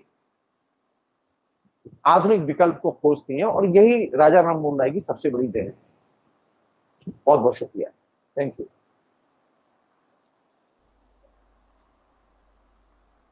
शुक्रिया प्रोफेसर। और हालांकि ये मुझे लगता है कि राम मोहन राय या ये जिन सिद्धांतों की हम बात कर रहे थे, इन पे हम 4 एपिसोड भी और अगर बात करते तो शायद बात पूरी नहीं होती, मुझे लगता है ऐसा। पर बहुत बहुत शुक्रिया। हम जो है आज अपने दरअसल एक पड़ाव पे एक तरह से पहुंच गए हैं, जो हमने इसको हम एक सपना भी कह सकते हैं कि भारतीय समाज में रेनेसां का। तो हमने पिछले 4 एपिसोड में समझा, अगर मैं इसका एक सारांश, एक सम अप करना चाहूँ तो ये कि हमने पहले एपिसोड में राम मोहन राय के बारे में बात की, वो कैसे बदले, उनको कैसे लगा कि आधुनिकता जो है उसकी तरफ जाना वो ही एक विकल्प है समाज को बेहतर करने का। सती प्रथा को लेकर किस तरह की कोशिश हुई उनकी। उसके बाद अगले एपिसोड में हमने राजा राम मोहन राय के सामाजिक और आर्थिक विचारों को, धार्मिक और आर्थिक विचारों को समझा, जिसमें धर्म को लेकर वो क्या बात करते थे। जी, आप मेरी आवाज़ सुन पा रहे हैं? जी जी जी जी जी जी मैं बात कर रहा हूँ, मैं बात जी जी, जी। ओके। तो धार्मिक, और हमने दूसरे एपिसोड में धार्मिक और आर्थिक विचारों की बात की, धर्म को लेकर क्या नजरिया है, कैसे उन्होंने मूर्ति पूजा से लेकर तमाम चीज़ों का। और दरअसल ये नवजागरण का काल था, क्योंकि स्वामी दयानंद उसी वक्त आर्य समाज की स्थापना कर रहे थे। लगभग वही एरा था पूरा। वो भी मूर्ति पूजा का विरोध कर रहे थे, अंधविश्वास की। तो राजा राम मोहन राय जब बदले, और फिर तीसरे एपिसोड में हमने सती प्रथा को लेकर बात की कि दरअसल ये पूरा जो प्रोसेस राजा राम मोहन राय के, इसको जिसको हम इवोल्यूशन का एक जो थॉट प्रोसेस का इवोल्यूशन है, हमारे वैचारिकी का जो इवोल्यूशन है, जो उसका विकास है, वो होते होते कैसे राजा राम मोहन राय भी जो है एक इवोल्यूशन के प्रोसेस से गुजर रहे थे। और जो मैंने समझा इस पूरी बातचीत में ही नहीं, और अभी तक जो मेरे साथ भी चीज़ें हुई, और अभी भी लगातार कभी फेसबुक के इनबॉक्स में, कभी व्हाट्सएप पे, कभी आमने सामने, अपने बहुत सारे दोस्तों और रिश्तेदारों का मुझे विरोध झेलना पड़ता है। तरह तरह के सवाल आते हैं। हाल ही में एक सवाल आया जिसको मैं, अभी चूंकि ये बात हुई यहाँ पे, मुस्लिमों को लेके बात हुई, सेकुलरिज्म को लेके बात हुई, तो हाल ही में, और एक ऐसे व्यक्ति का जिससे मैं बहुत लगाव महसूस करता हूँ, बहुत जुड़ा हुआ हूँ, उसका मेरे पास ये मैसेज आया कि तुम्हें मुस्लिमों से इतना प्यार क्यों है। और तो मैंने यही बात कही, और मैंने सोची कि इसका जवाब, दरअसल ये सवाल जो है इसमें अपने आप में एक समस्या है। सवाल ये होना चाहिए कि तुम सबसे इतना प्यार क्यों करते हो। क्योंकि ऐसा नहीं है कि मैं किसी हिंदू से नफरत करता हूँ या किसी और से नफरत करता हूँ और मुसलमानों से प्यार करता हूँ। और मैंने ये समझाने की कोशिश की कि दरअसल मैं किसी व्यक्ति से उसके धर्म के आधार पे प्रेम या घृणा दोनों ही नहीं कर सकता। और ये हो सकता है कि कुछ लोग या कुछ लोगों का समूह वो खराब हो, पर वो कहीं भी खराब हो सकता है। दुनिया में 2 ही धर्म है दरअसल, क्योंकि राम मोहन राय, हम जिस इंडस्ट्रियल रेवोल्यूशन की बात कर रहे थे कि मालिक और मजदूर 2 वर्ग हो गए, तो दरअसल अंततः इस दुनिया में केवल 2 ही तरह के धर्म हैं। अच्छे लोग और बुरे लोग, वो ये 2 धर्म हो सकते हैं। और गरीब और अमीर, ये 2 जातियां हो सकती हैं। अंततः एक स्थिति में हम पहुंचेंगे जब, अगर हम कभी जाति का विनाश कर पाए, अगर कभी हम जेंडर के खिलाफ लड़ाई जीत पाए, तो अंततः हम जो आखिर में बचेगा वो क्लास होगी, और वो अच्छे या बुरे लोग होंगे जो किसी भी क्लास में हो सकते हैं। तो दरअसल ये जो पूरी बात है राम मोहन राय का प्रोसेस, और अगर हमको ये सवाल कभी आता है कि हमको सेक्युलर होना चाहिए या हमको आधुनिक होना चाहिए कि नहीं, तो राजा राम मोहन राय का अगर हम विकास का प्रोसेस, इवोल्यूशन का प्रोसेस देखें, तो ना केवल हम ये सीख सकते हैं कि कैसे तमाम विरोधों को झेल के आपको आगे बढ़ना है, हम ये भी सीख सकते हैं कि दरअसल हमारे लिए या किसी के लिए भी एक स्थिति आ सकती है जहाँ जाके वो कमज़ोर पड़ता है और रुक जाता है। तो हमने चूंकि पहले और दूसरे एपिसोड में इस बारे में बात की थी कि राम मोहन राय कहाँ कमज़ोर पड़ते हैं, वो कैसे रुक जाते हैं, वो कैसे हार मान लेते हैं, या वो कैसे कई बार गलतियां करते हैं। और ये एक प्रोसेस है कि गलतियां करते करते हो सकता है हम अपने जीवन में शायद वो कुछ ना कर पाएं जो हम सोचते हैं या दूसरे लोग हमको सोचते हैं। पर राजा राम मोहन राय या किसी का भी जो आकलन है, जो इवैल्यूएशन है, वो दरअसल जिस समय में वो थे उस समय के अनुसार उनको रख के भी हमको करना होगा कि हम उस समय में होते तो हम कितने आधुनिक होते, क्या हम इतने आधुनिक हो पाते जितने राम मोहन राय थे। दूसरी बात, आज के वक्त में भी क्या हम उतने आधुनिक हैं जितने राम मोहन राय हो पाए थे। जिस धर्म को लेकर उनके जो विचार है, जो अंधविश्वास को लेकर विचार है, हमने दरअसल इवोल्यूशन की दौड़ में पिछले कुछ सालों में उल्टे पांव चलना शुरू किया है और हम मनुष्य से दोबारा प्राइमेट बनने के रास्ते पे बढ़ने लगे हैं। भारतीय समाज की अगर हम बात करें, फ़र्क बस इतना है कि पहले कोई सती हो रहा था, अब कोई शनि को जाके तेल चढ़ा रहा है। तो ये जो धंधा है, जो अंधविश्वास है, इसकी फ्रेंचाइजी दरअसल केवल इसकी फ्रेंचाइजी बदली है। हो सकता है 50 साल या 100 साल पहले आप बिल्ली मर जाती तो पंडित जी आपसे कहते हैं कि सोने की बिल्ली आपको दान करनी पड़ेगी, अब आप शनि को तेल चढ़ा रहे हैं। बहुत ज़्यादा अंतर नहीं है। अब आप किसी हाईटेक बाबा जो है उसको जाके जेवर या गहने या सोना या पैसे चढ़ा आते हैं। और राम मोहन राय को पढ़िए और आपको ये समझना होगा कि ये जो लोग आपको मोक्ष का रास्ता दिखा रहे हैं, आपको जीवन और मृत्यु के मोह से मुक्त होने को कह रहे हैं, और वो किसी भी धर्म के जो है वो मठाधीश हो सकते हैं, वो जब बीमार पड़ते हैं तो जिस जन्नत का स्वर्ग का आपको ख्वाब दिखा रहे होते हैं वहाँ वो खुद नहीं जाना चाहते, पहले जाके अपना जो है वो दिल की और 50 सदियों की सर्जरी कराते हैं, जबकि वो 80-90 साल के हो चुके होते हैं। तो वो खुद वहाँ नहीं जाना चाहते, वो सुख वो खुद नहीं लेना चाहते हैं। वो खुद जो है मर्सिडीज़ में घूम रहे होते हैं और बिना एसी के सो नहीं पाते हैं और आपसे कह रहे होते हैं मोह माया त्याग दो। तो दरअसल और राम मोहन राय दरअसल यही बातें कहीं ना कहीं कर रहे हैं। तो अब हम जो है सवालों की ओर बढ़ेंगे। थर्सडे हमारा जो है वो सवालों का दिन है। तो सर, एक भरत मेहता जो है वो बड़ा प्यार करते हैं आपको, तो वो पूछ रहे हैं कि उन्होंने एक सवाल पूछा है कि but the capitalism wasn't young when it entered in our society, compromising capitalism. तो वो ये जानना चाह रहे हैं कि मतलब जब आप चूंकि पूंजीवाद की बात कर रहे थे उसमें, तो जब पूंजीवाद भारत में आया, जो कि आपने बात की, तो तब तो वो पूंजीवाद जैसा नहीं था। वो कह रहे हैं कि वो यंग पूंजीवाद था। इस बारे में वो क्लैरिटी आप अगर थोड़ी दे सकते हैं उनको। नहीं, वो यंग पूंजीवाद नहीं था, बल्कि वह पूंजीवाद था जो कि साम्राज्यवाद की अवस्था में दाखिल हो चुका था। जी जी। भारत में जब अंग्रेज आए तो अंग्रेज कॉलोनीज बनाई उन्होंने, ये जी उपनिवेश थे हम ये ब्रिटेन ईस्ट इंडिया कंपनी जी वो सामान्य कंपनी नहीं है, वो हुकूमत चलाने वाली कंपनी है। वो 16वीं शताब्दी में 15वीं शताब्दी में मर्केंटाइल कैपिटलिज्म के जमाने में वो रहे हो यंग, लेकिन जब वो भारत में दाखिल हुए और खासकर वो शासन के तौर पर दाखिल हुए जी, तो वे एक साम्राज्यवाद के शक्ल में दाखिल हुए। और ये साम्राज्यवाद की अवस्था उसकी क्षयशील अवस्था का द्योतक है, ये विकासशील अवस्था की द्योतक नहीं है। हमारे यहां जब अंग्रेज आए तो वे अपने साथ में, जैसे बूढ़े के पास में बहुत सारी बीमारियां होती हैं, ऐसे ही हमारे यहाँ वृद्ध पूंजीवाद के पास में बहुत सारी बीमारियां थी, वो बीमारियों को लेकर आए। जी, यंग पूंजीवाद नहीं है वो। यंग पूंजीवाद सिर्फ इस सेंस, यंग पूंजीवाद किसके पास है? यंग पूंजीवाद है वो राजा राम मोहन राय के पास। अंग्रेजों के पास यंग पूंजीवाद नहीं है। यंग पूंजीवाद के रिप्रेजेंटेटिव हैं राजा राम मोहन राय, क्योंकि वे सबसे बड़े मानवतावादी दृष्टिकोण के वे स्पोक्समैन के तौर पर सामने आते हैं। कायदे से होना यह चाहिए था उल्टा। अगर ब्रिटिश शासक पूंजीवाद के उदीयमान अवस्था के प्रतिनिधि थे तो जिस समय वे आए तो आते ही उन्हें सती प्रथा अपने आप एबॉलिश कर देनी चाहिए, लेकिन उन्होंने नहीं की। और तो और 1857 के संग्राम के बाद उन्होंने जो समझौते किए सामंती शाही के साथ में, तमाम राजाओं के साथ में, उस समझौतों का परिणाम यह था कि अंग्रेजों ने 1857 के बाद कोई भी सोशल रिफॉर्म का कोई कानून नहीं बनाया, कोई कानून नहीं बनाया। इसके विपरीत इंग्लैंड में दर्जनों कानून बने, लगातार रिफॉर्म हुआ और सोसाइटी बदल गई पूरी। एक तो जी जी हाँ बोलिए। जी।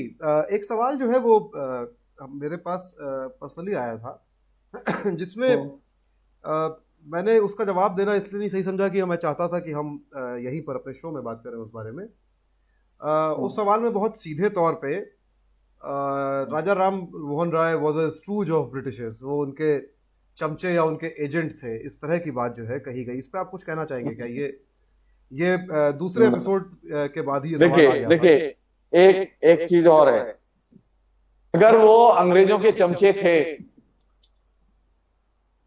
तो मैं उनके डॉक्यूमेंट्स में से एक लाइन सिर्फ कोट करना चाहता हूं। जी उन्होंने जो मेमोरेंडम दिया मुगल सल्तनत के अंतिम राजा के बिहाफ पर,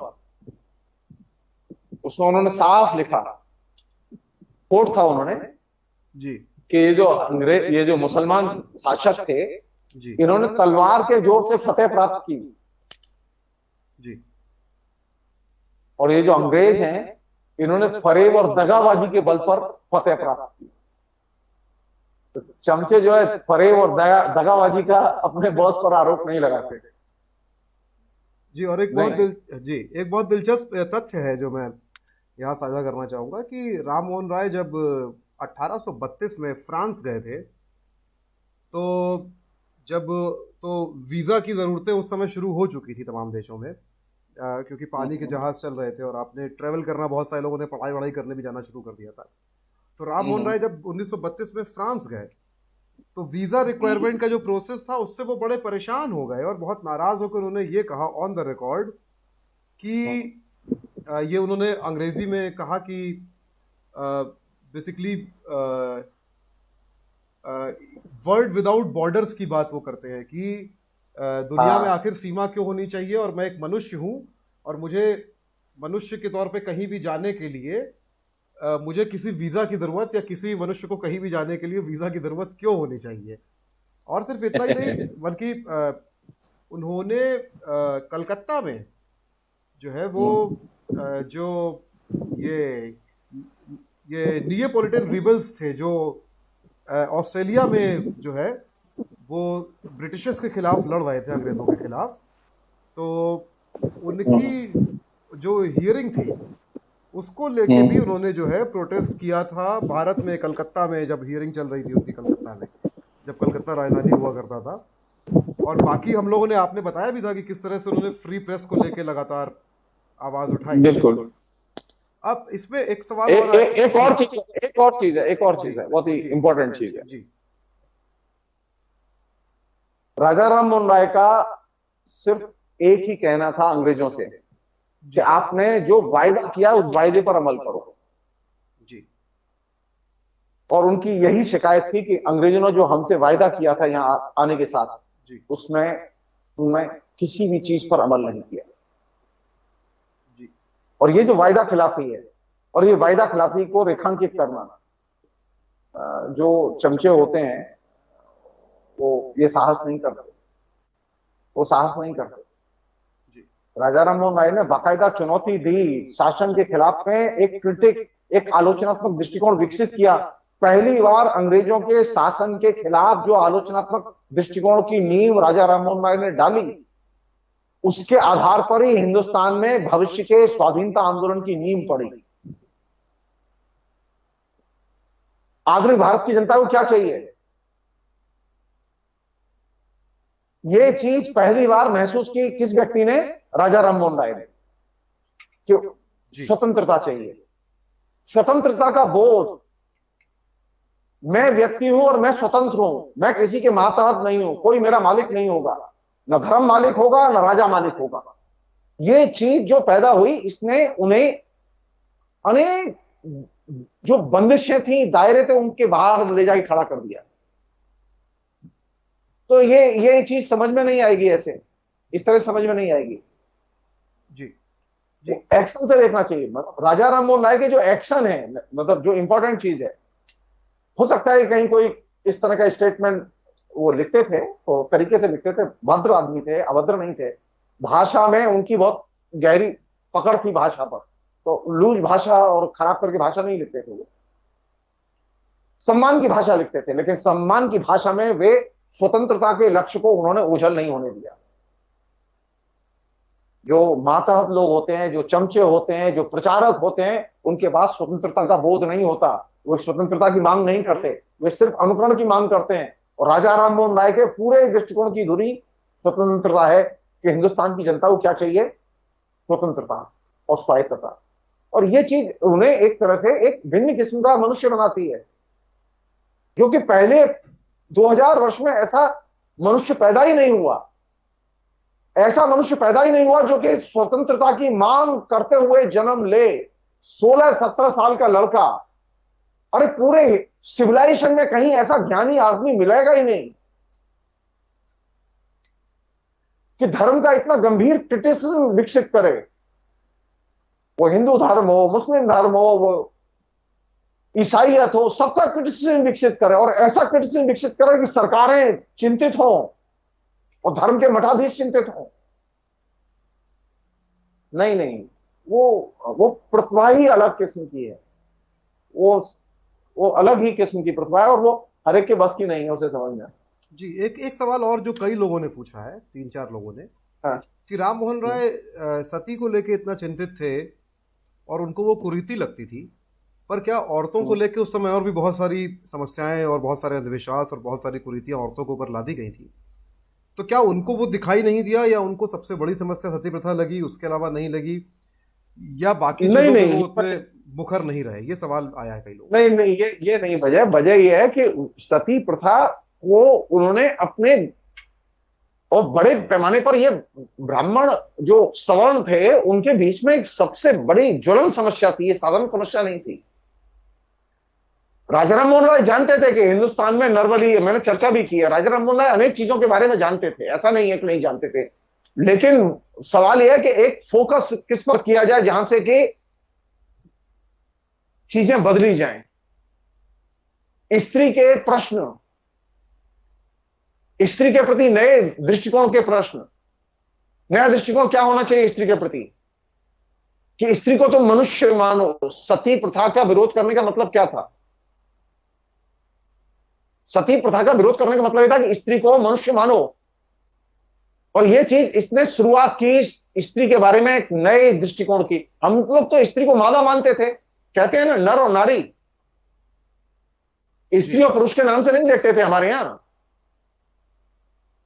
हमारे यहां तो पूरा का पूरा दृष्टिकोण ही ऐसा था जिसमें कि स्त्री की स्वायत्तता और स्वतंत्रता को हम देखते ही नहीं थे। पहली बार स्त्री की बॉडी की स्वायत्तता और स्वतंत्रता की बात पूरी हिस्ट्री में पहली बार रखी गई, और ये पैराडाइम शिफ्ट था। आपको कहीं एक मसले को लेकर हाईलाइट करके और पूरे के पूरे समाज के दृष्टिकोण को बदलने वाली बात थी, और राजा राम मोहन राय ने जो शुरुआत की कि सती प्रथा सिर्फ प्रथा नहीं है, बल्कि उसमें अंधविश्वास भी है और उसमें बर्बरता भी है, दोनों ही चीजें। अंधविश्वास और बर्बरता, ये दोनों चीजें फिर लगातार लोगों के नॉलेज में आती चली गई, और उस पर जगह जगह तरह तरह से लोगों ने नोटिस लिया इसे। होता है ना, आप एक बार स्पर्श करके कोई चीज खोल देते हैं, फिर लोगों को दिखाई देने लगती है, हाँ ऐसा ही है, हाँ ऐसा ही है। तो वो एक शुरुआत थी। स्त्री के प्रति जो भेदभाव है, वो बर्बरता है, जो हमारे हिंदू परंपरा का हिस्सा थी, उसको उन्होंने खोल दिया कि परंपरा में ऐसी परंपराएं भी हैं जो स्त्री विरोधी हैं, स्त्री के प्रति बर्बर हैं, और ये शुरुआत ही करना था। ऐसा तो नहीं था कि वो जानते थे कि एक सती प्रथा पर कानून बनाने में आंदोलन करते करते 10 साल लग गए। वो बंगाल के बाहर निकल ही नहीं पाए राजा राम मोहन राय। तो ये तो डाइवर्ट हो जाएगा कि अगर अब वो राजा राम मोहन राय जो है वो बंगाल में लड़के, बंगाल में जो उनके करीब की दुनिया है उस पर प्रश्न चिन्ह लगा के वो राजस्थान में जाके लड़े, या वो सुदूरवर्ती के इलाके में कहीं और चले जाएं। नहीं, राजा राम मोहन राय हिंदुस्तान को जानते थे, और हिंदुस्तान में कहां से चीजें चेंज की जाएं, क्योंकि राजधानी कहां थी? राजधानी कलकत्ता थी। तो कलकत्ते में अगर कोई चीज आंदोलन खड़ा किया जाएगा तो इससे सीधे सरकार प्रभावित होगी और प्रचार प्रभावित होगा। और सती प्रथा सबसे बर्बर प्रथा थी, सबसे ज्यादा कलकत्ता डिवीजन में औरतें सती हो रही थी। तब तकरीबन 67% से अधिक जो औरतें सती हुई हैं वो सब कलकत्ता डिवीजन में हुई हैं। तो कैपिटल में आज होता है ना कि दिल्ली में कोई घटना होती है तो जल्दी कवरेज होता है, और वो घटना मुर्शिदाबाद में होगी तो कवरेज नहीं होगा उसका, वो बाड़मेर में होगी या बीकानेर में होगी तो कवरेज नहीं होगा उसका, क्योंकि दिल्ली राजधानी है, दिल्ली मीडिया का सेंटर भी है। दिल्ली में अगर घटना घटेगी और उस पर प्रतिवाद होगा तो केंद्र सरकार की तत्काल नजर जाएगी, केंद्र सरकार मजबूर होगी उस पर ध्यान देने के लिए। सती प्रथा पर चूंकि कलकत्ता राजधानी थी और कलकत्ता में राजधानी के अंदर बड़े पैमाने पर सती हो रही थी औरतें, उनके बारे में प्रश्न उठाना सबसे महत्वपूर्ण था, इसलिए वो उठाए गए। जी, तो इसी के साथ हमारा जो है ये राजा राम मोहन राय यानी कि राम मोहन राय यानी कि सती प्रथा, राम मोहन राय के विचार, उनके धार्मिक विचार, आर्थिक विचार, उनके सामाजिक विचार, किस तरह से वो लड़ रहे थे, उनके सेकुलर समाज को लेके विचार, जाति को लेके विचार। और हमने ये समझा तो एक तरह से हमारे इस जो क्लासरूम सेशन है रेनेसां को लेकर, पुनर्जागरण, नव जागरण को लेकर, उसका एक अध्याय आज समाप्त हो गया है। हम चाहते हैं कि आप अपने सवाल, अपने तर्क, अपनी असहमतियां, अपनी प्रतिक्रियाएं हमको लिख कर भेजिए। आप कमेंट बॉक्स में कमेंट तो कर ही सकते हैं, लेकिन अगर आप हमको ईमेल करेंगे mediavigil.india@gmail.com पर, या हमारे फेसबुक पेज पे आप इनबॉक्स कर सकते हैं हमको facebook.com/mediavigil पे, जो हमारा पेज है जहाँ पे आप लाइव देख रहे हैं, यहाँ इनबॉक्स कर सकते हैं। कोशिश करें कि ऊपर लिख दें कि ये सवाल रेनेसां के लिए है, और हम कोशिश करेंगे उसमें से जो भी ज़रूरी सवाल होंगे या अच्छे सवाल होंगे या जितने सवाल अधिकतम लिए जा सकेंगे उनको हम लेंगे। आज हमने जो अलग अलग सवाल आए थे उनको एक साथ पूछ लिया, पर अगर आप चाहते हैं कि आपका सवाल आपके नाम के साथ हम करें तो भी हमको लिख के भेजिए। और अब हम सोमवार को आपसे, मंडे को मिलेंगे दोपहर में 3 बजे फिर से नए चैप्टर के साथ। और एक बात और कि अब हम ये 4 एपिसोड, जो 4 अध्याय एक तरह से हैं रेनेसां के, वो हमने जो किए, इसको हम YouTube पे अपलोड करना शुरू करेंगे एपिसोडिक। तो आप हमारे YouTube चैनल, आप YouTube पे जाएं और मीडिया विजिल टाइप करें, आपको हमारा चैनल मिल जाएगा, आप वहाँ सब्सक्राइब कर सकते हैं। ये वहाँ पे आपको एक तरह से, आप इसको ये मान लें कि एक किताब है जिसका एक चैप्टर हम एक चैप्टर करके यूट्यूब पर रिलीज़ करेंगे। अगले 4 एपिसोड या अगले जो भी चैप्टर होंगे वो भी हम यूट्यूब पे अपलोड करते जाएंगे। तो कल हम रेनेसां सीरीज़ का पहला एपिसोड जो है वो यूट्यूब पे अपलोड करेंगे, और बाकी कंटेंट भी हम कर रहे हैं। तो मीडिया विजिल को पढ़ते रहिए, mediavigil.com को, मीडिया विजिल को देखते रहिए। और बल्कि ये सीरीज़ ऐसी है कि इसको आप अगर ना भी देख पाएँ तो आप इसको चला के फेसबुक पे और अपने कान में लगा के सुनते रहेंगे तो भी आपको बहुत सारा कंटेंट मतलब भर का मिल जाएगा इसमें। तो और हम कोशिश कर रहे हैं कि हम जल्दी पॉडकास्ट भी शुरू करें, तो ये सारे एपिसोड हम ऑडियो फॉर्म में भी आपके लिए अपलोड करेंगे। फिलहाल हम लोग चलते हैं। प्रोफेसर जगदीश्वर चतुर्वेदी का बहुत बहुत शुक्रिया, और अगले एपिसोड की जानकारी आपको हम अपने फेसबुक पेज पे दे देंगे वो किस चीज़ पर है। फिलहाल हम लोग चलते हैं, और रात को 8 बजे आज एक बहुत शानदार कलाकार, फिल्म मेकर से हम मुलाकात करने वाले हैं अपनी संवाद सीरीज में, किरीट खुराना से, जिन्होंने एक बहुत खूबसूरत एनिमेशन फिल्म बनाई है प्रवासी, माइग्रेंट वर्कर्स जिस तरह सड़क पे जा रहे थे उन पर बात करते हुए उन्होंने फिल्म बनाई है। तापसी पन्नू ने वॉइस ओवर किया है। हम उस फिल्म के बारे में बात करेंगे, और किरीट का जो और बहुत सारा काम है अलग अलग मुद्दों पे एनिमेशन के जरिए, हम उस पर बात करेंगे। तो आप में से जो लोग कलाकार हैं, ऐसा कुछ करना चाहते हैं, वो ज़रूर आएँ, और मीडिया विजिल को अपने दोस्तों को कहिए कि वो सब्सक्राइब करें, वो देखें। और क्यों? क्योंकि हमको चाहिए रेनेसां यानी कि नव जागरण। Thank you professor. Thank you.